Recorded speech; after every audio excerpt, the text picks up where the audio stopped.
Shalom, hai blessed people. Hari ini kita kembali mendengarkan Renungan Malam. Renungan malam hari ini berjudul Praduga Tak Bersalah.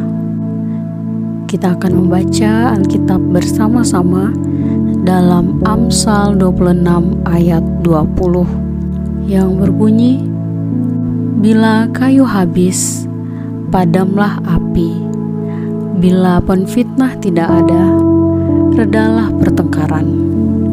Kita akan melanjutkan pembacaan firman Tuhan pada Imamat ayat 19, pada Imamat pasal 19 ayat 16. "Janganlah engkau pergi kian kemari menyebarkan fitnah di antara orang-orang sebangsamu. Janganlah engkau mengancam hidup sesamamu manusia. Akulah Tuhan." Di dalam kitab undang-undang hukum acara pidana dikenal suatu asas, yaitu praduga tak bersalah, bahwa setiap orang yang menjadi tersangka ditangkap, ditahan, dituntut, atau dihadapkan di muka sidang wajib dianggap tidak bersalah sampai ada putusan pengadilan yang menyatakan kesalahannya dan telah berkekuatan hukum tetap. Jika asas ini dianalogikan dalam kehidupan kita sehari-hari, sudah jelas bahwa penilaian pribadi yang berkembang menjadi gosip, fitnah, dan penghakiman pada seseorang mutlak dilarang.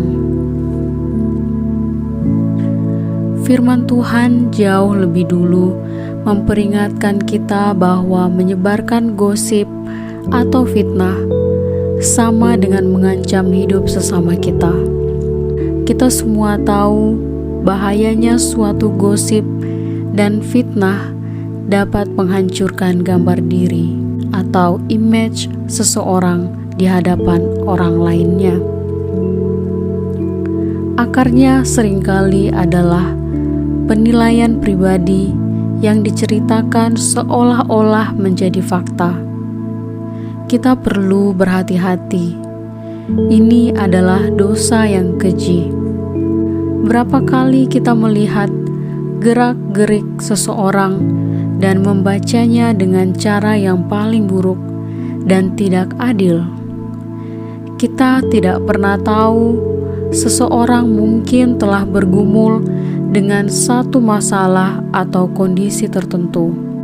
Karena itu, sebelum kita menarik kesimpulan tentang seseorang, kita perlu ingat bahwa kita dipanggil untuk membaca segala sesuatu melalui lensa firman Tuhan, bukan lensa pribadi yang bersemangat untuk menyebarkan keburukan seseorang.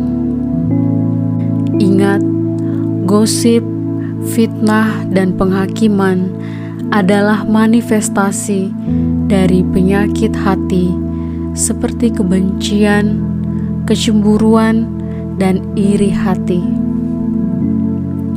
Hati yang secara diam-diam menyimpan salah satu dari motif dosa ini pasti dipenuhi pula dengan kata-kata dan tanggapan yang berdosa. Kita lihat dalam Lukas 6 ayat 45.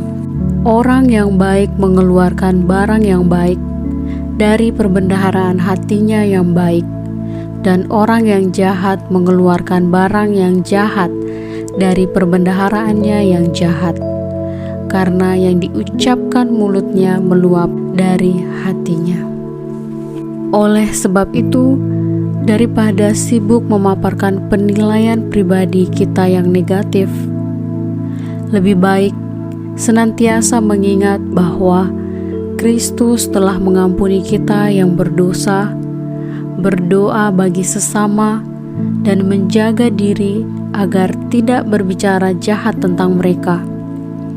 Ketika kita tergoda menarik kesimpulan tentang seseorang, mari Hidupi asas praduga tak bersalah.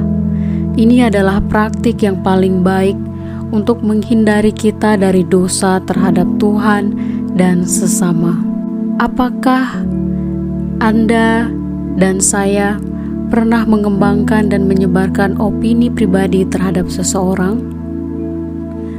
Bagaimana Anda dan saya mengatasi godaan untuk menyimpulkan dan menyebarkan hal buruk tentang sesama Anda? Blessed people, jangan mudah menyimpulkan, apalagi menyebarkan hal buruk tentang seseorang. Tahan diri Anda dengan cara menghidupi asas praduga tak bersalah.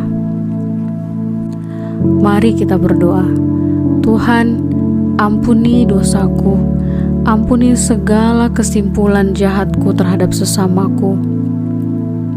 Ampuni aku penyebar gosip dan tukang menghakimi. Sungguh, Tuhan, aku memohon belas kasih-Mu. Perbaharui pola pikirku ya Tuhan, sebab Engkaulah satu-satunya hakim. Di dalam nama Tuhan Yesus, aku berdoa dan memohon ampun. Amin. Blessed people, banyak masalah di dunia ini akan hilang jika kita berbicara satu sama lain daripada berbicara tentang satu sama lain. Tuhan Yesus memberkati.